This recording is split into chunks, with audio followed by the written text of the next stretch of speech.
Okay, so yun po mga kababayan, magandang araw sa ating lahat, no?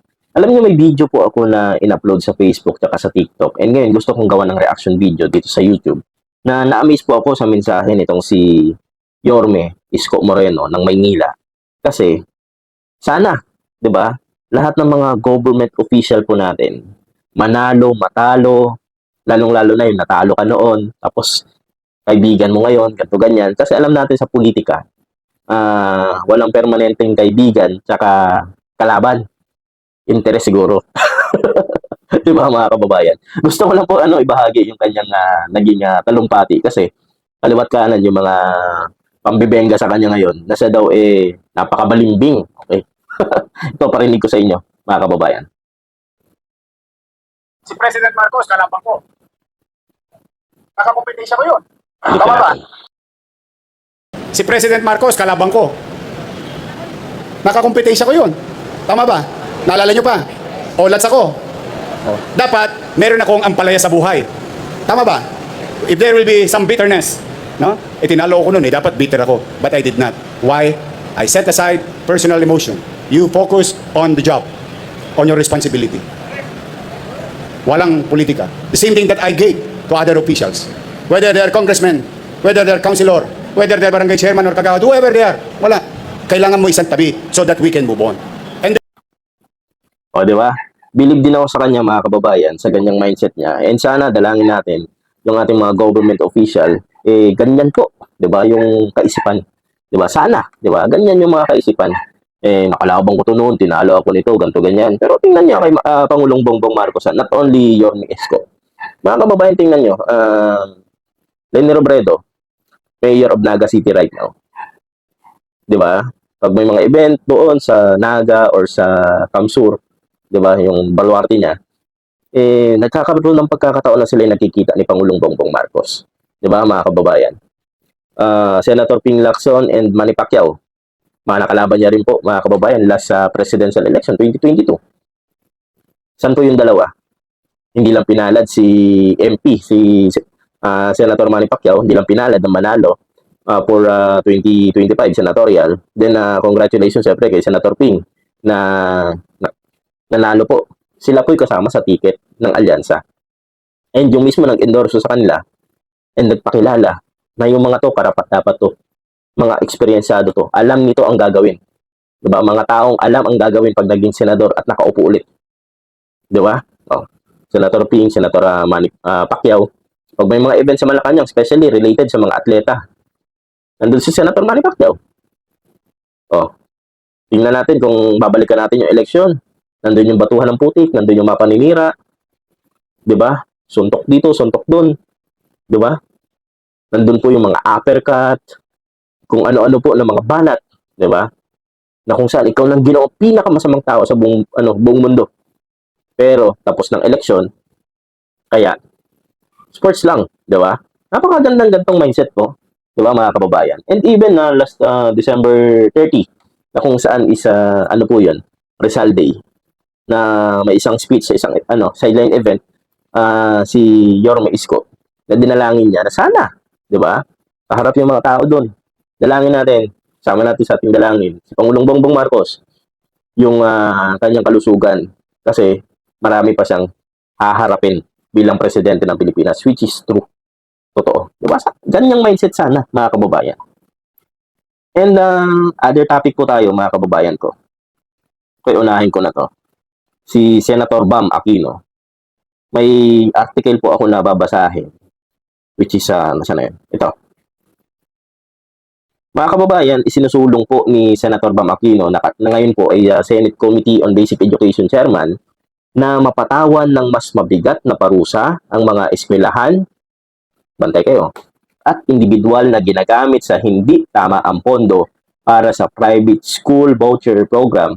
Ito ay matapos mabunyag na may mga ilang pribadong paaralan na may provisional permit ang gumagamit ng mga ghost students para makinabang sa senior high school voucher program. Mga ghost students. 'Di ba? Na-flag na po ito ng Commission on Audit. Kailan nagsimula to? Kailan nagsimula yung mga ghost student na yan? mga kababayan. Tama po. Ako agree ako dito with Senator Bam Aquino. Mas mabigat na parusa.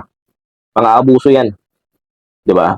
And sabi pa dito ni Senator Aquino na isasama niya sa bubuuhin na committee report patungkol sa panukalang gawing mas moderno at mapalakas ang suporta ng gobyerno sa private basic education, ang rekomendasyon na magkaroon ng hiwalay at mas mataas na parusa laban sa mga mandadaya sa senior high school voucher program. And giit po ni Senator Bam na kailangan ng mas mabigat na parusa para magdalawang isip ang mga nagbabalak abusuhin ang sistema. Ayan po. And hopefully, sana daw, makakuha to ng suporta sa mga kapwa niya, mga mambabatas o mga senador. Yan, sa plenary ba, pag nagbotohan sila, mga kababayan. O isa pa lang yan. Then, ito, meron pang isang balita rito. Senator Risa Ontiveros naman. Mga kababayan, sabi kasi ni Senator Risa, nanawagan siya dito sa ating Department of Foreign Affairs or DFA na umaksyon laban sa mga public attacks ng Chinese Embassy sa mga opisyal ng pamahalaan ng Pilipinas. Partikular na tinukoy ng senadora ang isang social media post ng Chinese Embassy na umano'y nagpatama kay Commodore J. Tariela kaugnay ng issue ng West Philippine Sea. Matapang. Di ba? Ang tapang. Sa liham kay DFA Secretary Maria Teresa Lazaro, humingi si Ontiveros ng paglilinaw kung ano ang mga hakbang ang gagawin ng DFA upang masiguro na nire-respeto ng mga dayuhang embahada ang wastong diplomatic conduct. And ayon pa rito, hindi dapat pinapayagan ng anumang embahada na bastusin ang mga opisyal ng Pilipinas na ipagtatanggol ang soberanya ng bansa. Tama.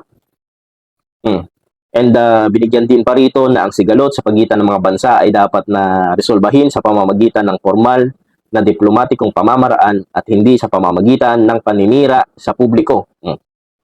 And giit pa ng senadora na ang kawalan ng pagtugon ng pamahalaan sa ganitong mga aksyon ay maaaring magresulta sa manormalize lang o magiging kumbaga okay lang yan. Di naman yan sila papalag, parang ganyan. Magiging na yan, magiging natural na lang nila nagawain, mga kababayan. Ako yari. And at pagyurak sa dignidad ng mga institusyon ng Pilipinas. Huwag tayong pumayag. Tama po yan, mga kababayan. Di ba?